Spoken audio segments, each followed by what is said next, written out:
The knock came after the lane had disappeared. Margaret Elwood had been watching the storm bury Briarton since noon, standing at the parsonage window with a candle burning low and her father's prayer book pressed flat against her ribs, and she had decided that no one would come. No one had reason to. The parsonage belonged to the Duke of Severn's estate, and the new clergyman was expected after 12th night. And she was the late Reverend Elwood's only daughter with 12 days remaining in the only home she had ever known. And the snow had made even those 12 days feel borrowed. The knock came again. Harder. She set the prayer book on the table beside the cold teapot and crossed the front room with the candle held high. The wind took the flame the moment she turned the latch, and in the darkness of the doorway stood a man she had seen only once before, at her father's funeral in May, where he had stood at the back of the church in a black coat and spoken to no one, and left before the final prayer. Benedict Ashworth, the Duke of Severn. His dark hair was plastered to his temples. Snow clung to the wool of his greatcoat in a white crust that had already begun to melt against the warmth of his body. His horse, she could see, was tied to the garden post behind him, its broad head low and patient against the wind. "The bridge is gone," he said. His voice was level, carrying neither apology nor request. "The river took it an hour ago. The lane is impassable in both directions." Margaret understood what he was not asking. He could not reach Severn Hall. He could not reach the village. The parsonage was the only shelter between the river crossing and the ridge, and they were alone in it, and they would be alone in it until dawn. If this is the first time you have found one of these stories, stay. The night is long, and what happened inside that parsonage changed 2 lives that the season had already written off. She stepped back from the door. "Come in, Your Grace." He did. He filled the narrow doorway as he passed through it, his shoulders brushing the frame, and his boots left dark wet prints on the stone floor her father had swept every morning for 26 years. She closed the door against the wind and stood with her back pressed to it, the candle relit from the hearth's thin ember, and looked at him properly for the first time since her father's burial. He was not looking at the room. He was looking at her. His gaze moved from her face to the prayer book on the table, to the thin shawl at her shoulders, to the fire that had thinned to a single orange thread, and something in his expression shifted so briefly she might have imagined it before his jaw set again, like stone fitted to stone. "You have no coal," he said. "I have enough for the night, Your Grace." "You do not." He had already crossed to the hearth. He crouched and examined the scuttle, which held 4 pieces. His hand went briefly to the breast pocket of his greatcoat, touched something there, and withdrew. "Where is your store?" "The shed, at the rear of the garden." He stood. "Stay here." He went out into the storm before she could protest, and Margaret stood alone in the parsonage with his wet prints darkening her floor, and the wind pressing at the glass, and her pulse beating in a place she did not recognize, high in her throat, where it had no business being. She had not always been the woman the storm found alone in a parsonage with 12 days left, and 4 pieces of coal. 7 months ago, she had been Miss Elwood of Briarton, the clergyman's daughter who taught the parish children their letters on Tuesdays and Thursdays, who read aloud to old Mrs. Cavender when the woman's sight failed, who kept the altar flowers and mended the vestments, and walked every lane in the county with her father's dog at her heel and her father's theology in her ear. Her father, the Reverend George Elwood, had held the living at Briarton for 26 years. He had baptized half the village, buried the other half, and written in the margins of his prayer book the sort of observations that made Margaret believe, even now, that God's attention to the small and overlooked was not a metaphor. He had died in May, of a fever that took him in 4 days, and the living had died with him. The living belonged to the Duke's estate. It paid £200 per annum. The new clergyman, a Mr. Phelps from Gloucestershire, had been appointed by the Duke's solicitor, a Mr. Seton, who had written Margaret a letter so carefully phrased that she understood it to mean she should be grateful for the autumn, and she should not be slow about January. She had no fortune. She had no relations who could take her in. She had the prayer book, and the children and Mrs. Hale, who had kept the parsonage kitchen for 30 years, and who wept when she thought Margaret could not hear her. And she had, since the previous Tuesday, the knowledge that the season had named her. She had gone to Severn Hall to deliver the parish charity baskets, as her father had done every December, and she had been standing in the servants' corridor with her arms full of wrapped cloth, when she heard two voices in the morning room. The first was Lady Constance Ashworth, the Dowager Duchess, whose diamonds Margaret had once seen catch the light of 40 candles at the harvest assembly. The second was Miss Phoebe Langford, 20 years old, and the daughter of a baronet, whose debut the previous spring had been the most discussed event in 3 counties. "The parson's left over," Lady Constance had said. Her voice carried the particular polish of a woman who had never needed to lower it. Clinging to a house that was never hers, Seton should have had her out by Michaelmas. Margaret had set the baskets down on the corridor floor. She had walked back to the parsonage in her thin boots through the frost, and had not mentioned it to Mrs. Hale, and she had not wept, and she had laid the fire that evening with the steady hands of a woman who understood precisely what she was. The parson's leftover. She had turned the phrase over in her mind for 6 days now, the way one turns a stone in the palm to find where it cuts. The front door opened. Cold air rushed through the room and found the back of her neck. Benedict Ashworth came through with the coal scuttle filled to the brim, snow in his hair and his greatcoat dark with wet, and he set it down beside the hearth without ceremony and began to build the fire as though it were his own house, which, Margaret reminded herself, it was. She watched his hands. They were large and sure and moved without hesitation, stacking the coal in a pattern that suggested he had done this before, somewhere, in a life that did not require a duke to kneel at a grate. The fire caught. The orange light climbed his jaw and found the hard line of his mouth and the place where his brow drew together, which was always. "Sit closer," he said, without turning. She did not move. "Miss Elwood." He looked at her then. The fire was behind him, and his face was half in shadow and half in that new warm light. And his eyes, which she had remembered as gray from her father's funeral, were not gray at all. They were the color of rain on slate. "You are shivering." She was. She had not noticed until he said it. She sat. He took the chair across from her, and for a moment neither of them spoke. The fire ticked and settled. The wind found the gap beneath the door and sang there, thin and constant. The parsonage was very small. It had 3 rooms downstairs, the front room and the kitchen, and her father's study, which she had not been able to enter since May, and 2 bedrooms above, one of which she slept in, and one of which she had closed. In this room, with the fire climbing and the storm sealing them inside, she was aware of exactly where he was, without looking. The width of his shoulders against the chair back. The particular quality of stillness he carried, as though his body had been trained to occupy less attention than its size demanded. "You were riding in this?" she said. It was not a question.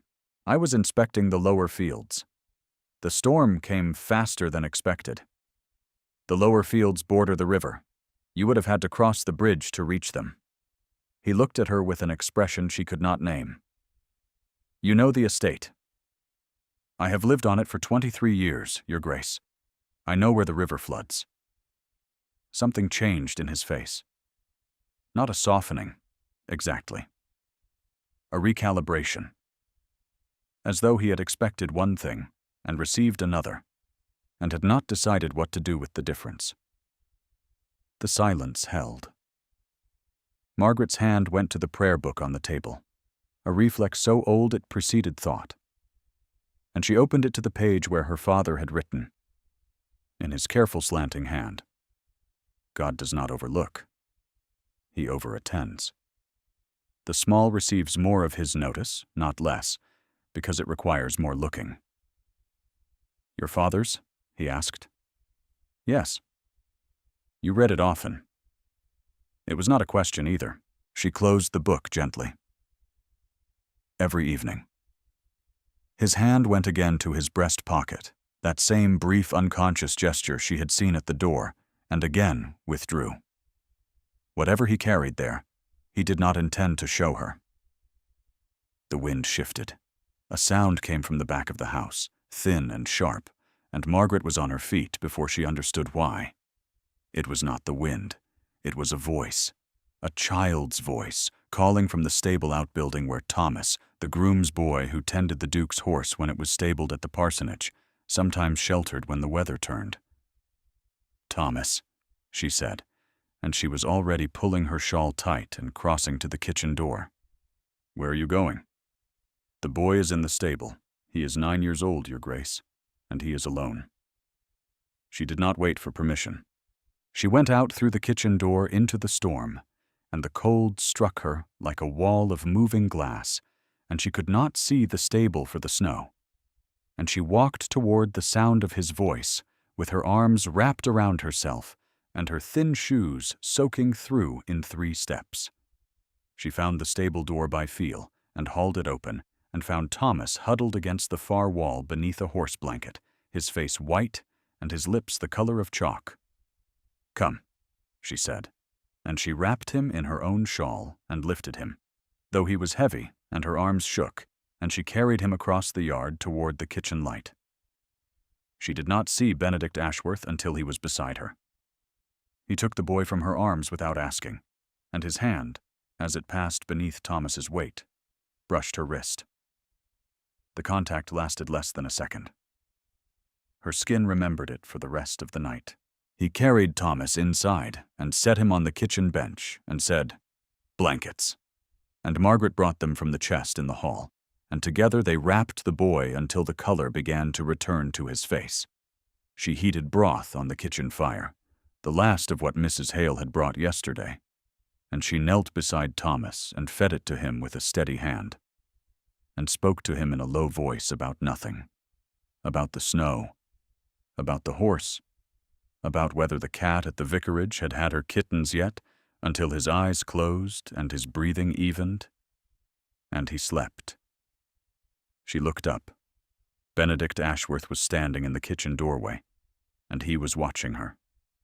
Not the boy, not the fire. Her. His face held an expression she had never seen on a man of his rank, an expression she could not have described to Mrs. Hale or to anyone. It was the look of a man who had seen something he had not expected to find and did not know how to set it down. He said nothing. He turned and walked back to the front room, and Margaret stayed on her knees beside the sleeping boy and pressed her hand flat against the warm stone of the kitchen floor and breathed. The fire had burned lower when she returned to the front room. Thomas was asleep in the kitchen, wrapped in 3 blankets and her shawl, and the broth pot was empty. And Margaret sat down in the chair across from the Duke of Severn and pulled her father's prayer book into her lap and did not open it. He was looking at the fire. His greatcoat hung from the hook by the door, drying, and without it he was leaner than she had expected, the width of him residing in his shoulders and not in any excess. The firelight caught the sharp plane of his cheek. His hand was in his breast pocket again, and this time it stayed there. "You should sleep," he said. "I will not sleep, Your Grace." "Then at least eat something. The bread on the table. That is tomorrow's bread." He looked at her with that same recalibrating expression. "Miss Elwood, eat the bread." She tore a piece and ate it, and the act of eating in front of him, in the small room with the storm outside and the fire between them, felt more intimate than anything she had experienced in 23 years of a careful life. "Your father," he said after a time. "His prayer book. You said he wrote in it?" "In the margins, every Sunday for 26 years. She traced the spine of the book with her thumb. Observations mostly, about the parish, about the sermons he wished he had given instead of the ones he gave. About mercy. Mercy. He believed it was the only theological virtue that required looking at a specific person. That faith and hope could be general, could be aimed at the sky. Mercy had to find a face. The fire settled. A log split and sent up a spray of orange sparks, and in the silence that followed, Benedict Ashworth drew his hand from his breast pocket and opened his palm. In it lay a small ivory button. It was no larger than a sixpence, carved with a pattern of leaves so fine they might have been etched by a needle. It was very old, or it looked very old, though it could not have been more than 3 years. "My wife," he said. His voice had changed. It was lower now, stripped of the level authority he wore like his coat. And underneath it was something raw and particular, the sound of a wound that had not closed because the man who carried it would not let it. "Eleanor. She died in childbed. The child with her. A daughter." This was from the christening gown, the gown that was never worn. Margaret did not speak. She understood that speaking would be the wrong thing, that the room required her silence, the way the storm required the darkness. "I was in London," he said, "on business that could have waited. That should have waited. She sent for me, and I did not come in time. She was 22. He closed his hand around the button. The firelight caught the knuckles going white. "My mother," he said. And the word carried a weight Margaret recognized, the weight of a relationship that had calcified around duty and mutual grief. "Believes the correct response is to marry again. Miss Langford is her choice. Miss Langford has a dowry of £3,000 and connections in every county, and a face the season cannot stop admiring. My mother announced this preference at dinner last Tuesday in front of 7 guests, and she said that the estate required an heir, and the mourning had lasted long enough, and there was no reason to delay." Margaret looked at his closed fist. "And what did you say, Your Grace?" "Nothing. I said nothing."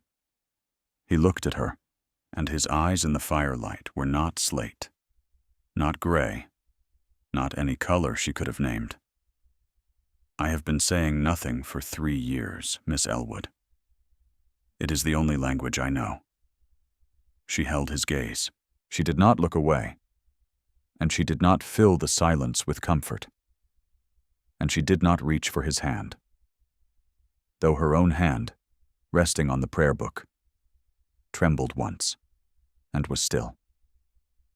"My father wrote something," she said quietly.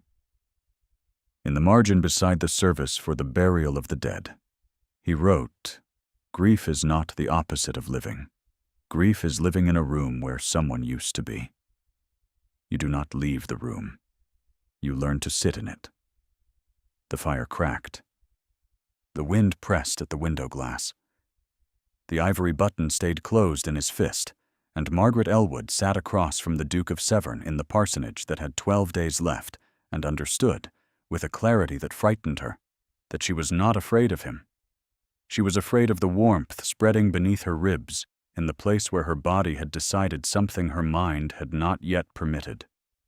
The storm broke an hour before dawn. Margaret heard the change in the wind first, the way it thinned and lost its voice, and then the silence came, vast and clean and terrible, the silence of snow that has finished falling and lies waiting to be walked upon. Thomas stirred in the kitchen. The horse shifted in the stable. The candle on the table had burned down to a stub of wax no larger than her thumb. Benedict Ashworth stood. He took his greatcoat from the hook and put it on, and the room shrank as he moved through it, as though his stillness had been a kind of architecture, and without it, the walls did not know how to hold themselves. "The lane will be passable by mid-morning," he said. "I will send someone for the boy." "Thank you, Your Grace." He stopped at the door. His hand was on the latch. He did not turn. "Miss Elwood." "Yes?" "The bread. Buy more today. I will have Seaton send the account." He opened the door and went out into the gray morning, and Margaret stood at the window and watched him lead his horse down the lane, and the snow was white and still, and the sky was the color of pearl, and he did not look back. The days that followed were strange in their precision. Everything that happened in small, specific acts that Margaret could have listed on her fingers, and each one arrived without explanation and departed without acknowledgement, and together they formed a pattern she did not trust herself to read. On the second day after the storm, a cart arrived from Severn Hall carrying 6 bags of coal and a note from Mr. Seaton that said only, "By His Grace's instruction, for the Parsonage stores." On the third day, a message came postponing Mr. Phelps's arrival by a fortnight, no reason given. On the fourth day, Mrs. Hale reported that the Duke had been seen walking the lower fields again, alone, in the direction of the parsonage, though he had not come to the door.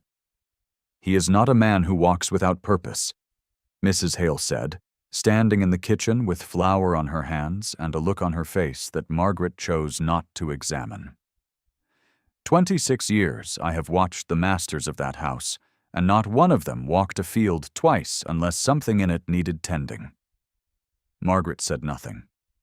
She stacked the coal and taught the children and read her father's prayer book, and did not look toward the lane.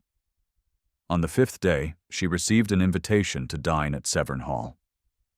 She understood it to be Lady Constance's doing, not the Duke's, because the invitation was addressed to Miss Elwood of the parsonage in a hand that managed to make even the penmanship sound like a concession.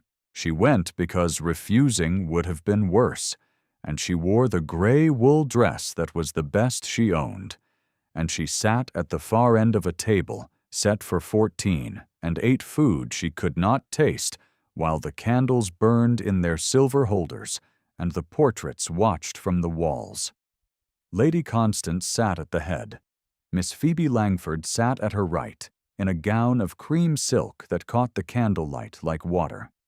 The Dowager Duchess's diamonds lay against her collarbone, each one a small, precise declaration of the distance between her world and Margaret's, and her voice, when she spoke, carried across the table with the easy authority of a woman who had never been interrupted. "The parsonage," Lady Constance said, addressing Mrs. Fellows across the arrangement of winter roses, "has been a matter of some delicacy. One does not wish to appear ungenerous.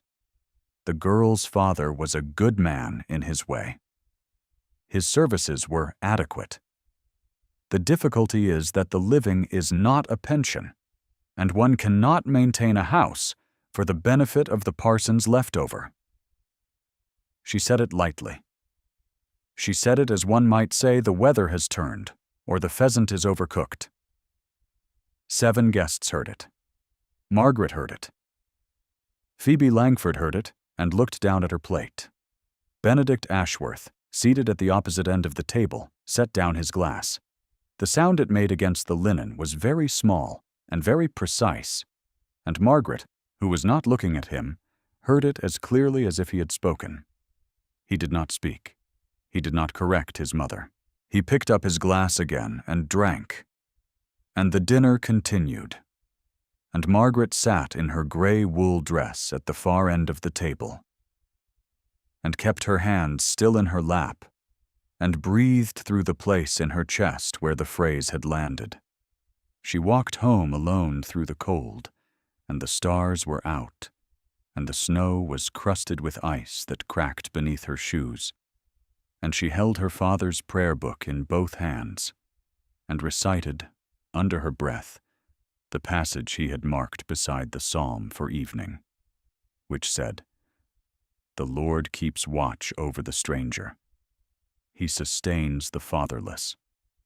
On the 9th day, the Dowager Duchess called for the parish Christmas assembly. It was held, as it was held every year, in the great hall of Severn Hall, where the tenants and the village gathered for cider and carols and the annual reading of the parish accounts. Margaret came because the children expected her, because she had always come, because her father had stood at the front of this hall every Christmas Eve for 26 years and given the blessing, and she could not abandon the room even if the room had abandoned her.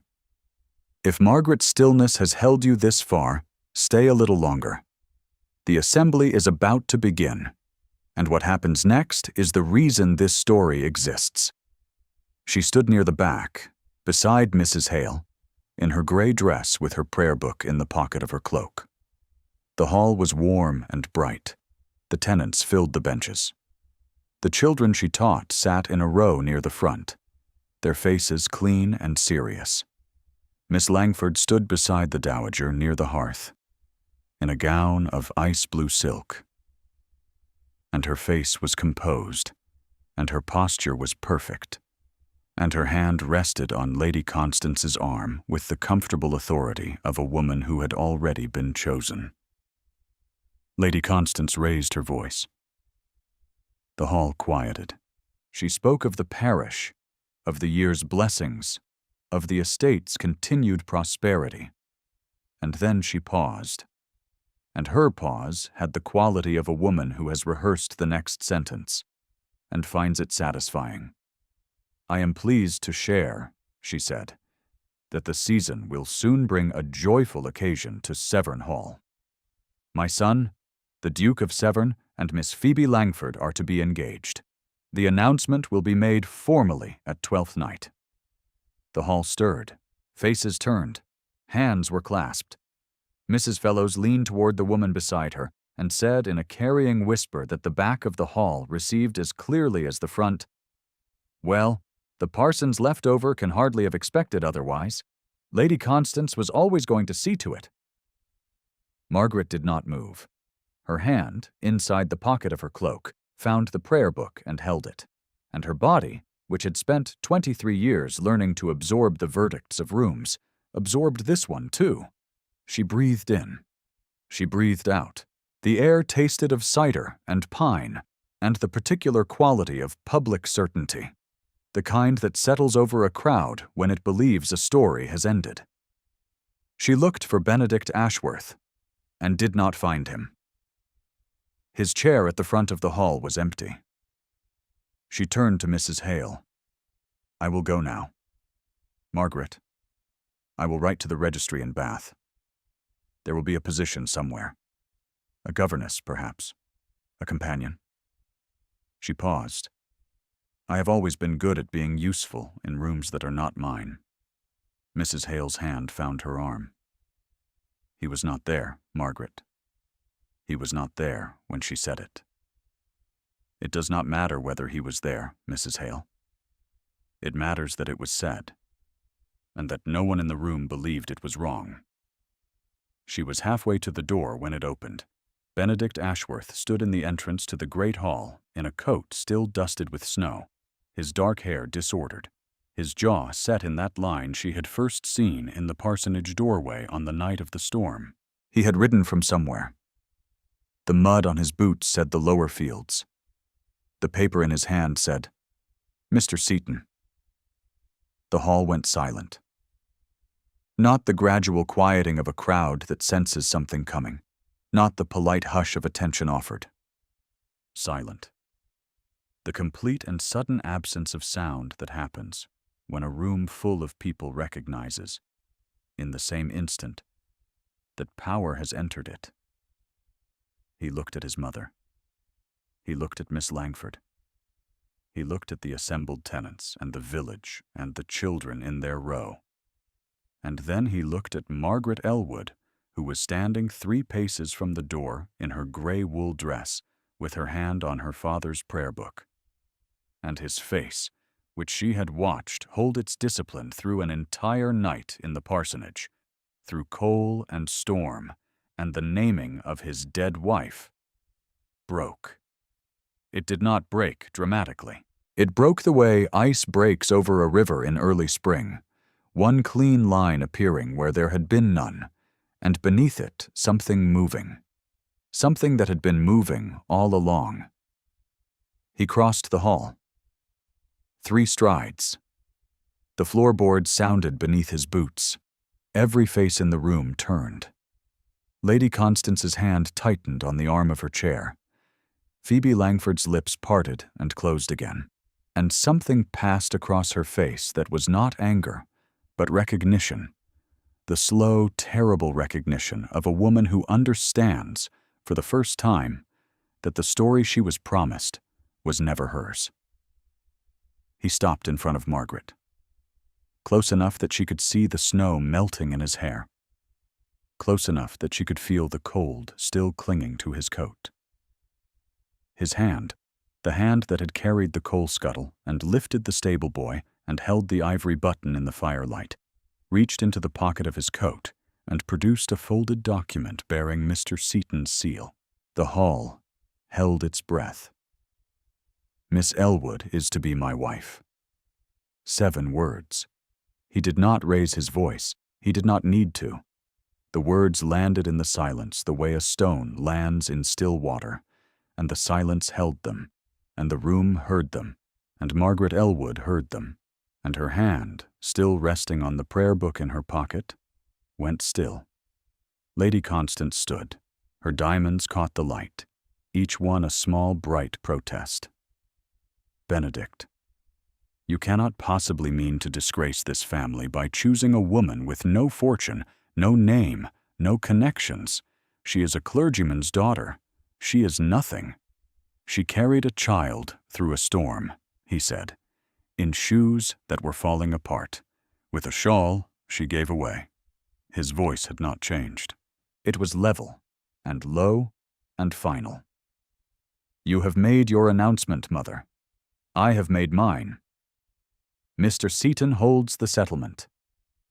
The living at Briarton is to be restored to the parsonage in perpetuity, and Miss Elwood is to remain in it as my wife. He held out the document. Not to his mother. Not to the room. To Margaret. She took it. The paper was warm from his coat. Her fingers trembled once against the seal and were still. Lady Constance's mouth opened and closed.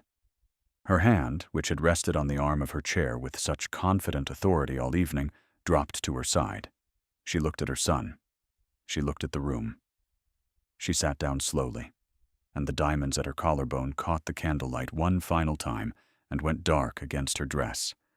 And her silence, when it came, was not the silence of agreement. It was the silence of a woman who has discovered that the order she spent a lifetime maintaining has a door she did not build and cannot close. Phoebe Langford looked at Margaret. Her face was very pale and very still, and her eyes held something that might have been the beginning of understanding. She inclined her head, once, a gesture so small that only Margaret saw it, and turned and walked to the far side of the hall, and her cream silk gown moved through the candlelight, like water, finding a new course. Mrs. Hale wept. She stood at the back of the hall with her hands over her mouth and her shoulders shaking, and she wept the way a woman weeps who has waited 7 months to see something she feared would never come. The children in the front row looked at Margaret with wide, solemn faces, and Thomas, the stable boy, who was sitting at the end of the bench in a coat that was too big for him, whispered to the girl beside him, "She carried me. In the storm. She carried me." The hall exhaled. Not a cheer. Not an exclamation. A murmur, low and spreading, the sound of a room rearranging what it believed. Benedict Ashworth stood in front of Margaret Elwood in the great hall of Severn, and the paper was in her hands, and the snow was melting from his hair. And he said quietly, so that only she could hear. Margaret. It was the first time he had used her name. She looked up at him. Her eyes were bright, and her hand was steady on the paper, and her father's prayer book pressed against her hip through the pocket of her cloak. And she said, "You were in the lower fields." "Yes." "In the storm." "I was coming here." He paused. "I have been coming here since the night the bridge went down." The candles burned. The hall murmured. The snow fell beyond the windows in the soft, relentless way of December snow that means to stay. Margaret Elwood took the Duke of Severn's hand. The parsonage was quiet on Christmas morning. The fire Margaret had laid the night before still burned. Smaller now, a steady orange glow that warmed the front room and sent long shadows up the walls where her father's books still stood in their rows. Snow had fallen again in the night, a light dusting that lay along the windowsill like a hem of lace. And the garden beyond the glass was white and still and perfectly silent. The prayer book lay open on the table. Beside it, placed with a care that suggested ceremony, lay a small ivory button carved with a pattern of leaves so fine they might have been etched by a needle. The button that had lived in Benedict Ashworth's breast pocket for 3 years, against his heart, against the memory of a wife and daughter he could not save. He had placed it there himself that morning, beside the book of a man who believed that mercy had to find a face. Margaret stood at the window with a cup of tea growing cool in her hands and watched the snow. The gray dress hung on the back of the kitchen door. She wore her blue one, the one her father had bought her the Christmas before he died, and it fit her the way it had always fit her, which was not perfectly, which was enough. Benedict sat in the chair by the fire. His coat was over the arm. His boots were by the door. He was reading her father's prayer book, turning the pages slowly, pausing at the margins where the Reverend Elwood's careful handwriting said things like, "Spoke too long again today." Must learn that God's patience is not always matched by the congregation's, and Margaret watched his face as he read, and the expression there was not the mask. It was the face beneath it. Quiet, attentive, present in the room. Thomas had come by at first light to see to the horse. Mrs. Hale had come by at second light with a basket of bread and a face so swollen with satisfied weeping that she could barely see. Mr. Seaton had sent a note confirming the settlement and the restoration of the living, and the note sat on the mantelpiece beside the sprig of holly. Mrs. Hale had placed there, and Margaret had not opened it yet, because the morning was too still and too warm, and too exactly what she had stopped believing mornings could be. "Your father," Benedict said, looking up from the prayer book, "wrote something here I cannot quite read. The ink has faded." She crossed to him and leaned over his shoulder, and the warmth of him rose to meet her, and she read the words in her father's hand. It says, "The small receives more of his notice, not less, because it requires more looking." He turned his head. Their faces were very close. His breath was warm against her cheek, and his eyes, in the firelight of the parsonage that was hers now, that would be hers for all the years to come, were the color of rain on slate, and clear, and open, and looking at her. "Margaret," he said again, just her name, the way a man says a word he has been practicing in silence, and has finally been permitted to speak aloud. The fire settled. The snow lay on the windowsill. The prayer book was open to the page about mercy, and the ivory button rested beside it, and the parsonage held them both. And the morning was quiet, and the morning was warm, and the morning, for the first time in 7 months, was hers. Thank you for staying until the end. If Margaret's story found you at the right moment, leave a word in the comments. She would have liked knowing someone listened.